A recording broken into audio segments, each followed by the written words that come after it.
ವಿಧಾನಸೌಧದಲ್ಲಿ ಸಭೆ ನಡೆಸಿದ ಜಲಸಂಪನ್ಮೂಲ ಸಚಿವರು ಅಧಿಕಾರಿಗಳ ಸಭೆ ನಡೆಸಿದ್ದಾರೆ. ಅದಾದ ಮೇಲೆ ಮಾತನಾಡಿದ್ದಾರೆ.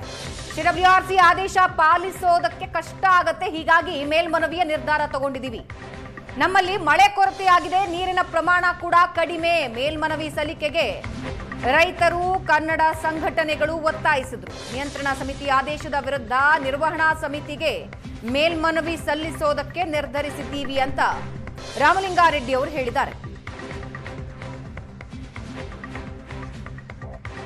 ಸಚಿವ ರಾಮಲಿಂಗಾರೆಡ್ಡಿ ಅವರು ಇದ್ದಾರೆ, ಅವ್ರನ್ನೇ ಮಾತನಾಡಿಸ್ತಾ ಹೋಗ್ತೀನಿ. ಸರ್, ಈಗ ಆಲ್ರೆಡಿ 3500 ನೀವು ತಮಿಳುನಾಡಿಗೆ ಬಿಡಬೇಕು ಅಂತ ಹೇಳಿ ಆರ್ಡರ್ ಬಂದಿದೆ. ಅಪೀಲ್ ಹೋಗ್ತಾ ಇದೀವಲ್ಲ, CWMAಗೆ ಅಪೀಲ್ ಹೋಗ್ತಾ ಇದ್ದೀವಿ.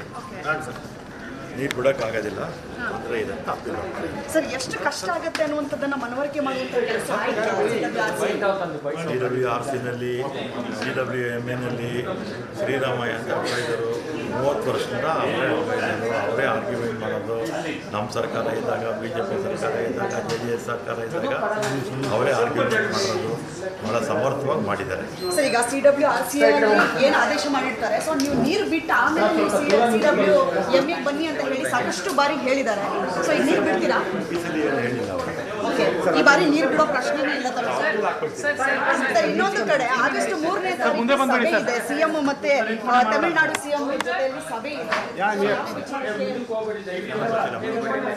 ಕಾವೇರಿ ವಿಚಾರ ಇರಬಹುದು. ನನ್ನ CM ಅವರು ಅಧಿಕೃತವಾಗಿ ಆಮೇಲೆ ಹೇಳ್ತಾರೆ. ನಮ್ಮ CM ಇಷ್ಟು ರಾಮಲಿಂಗಾರೆಡ್ಡಿ ಅವರ ಮಾತು. ಸತ್ಯ ಜೊತೆ ವಿದ್ಯೆಷ್ಟು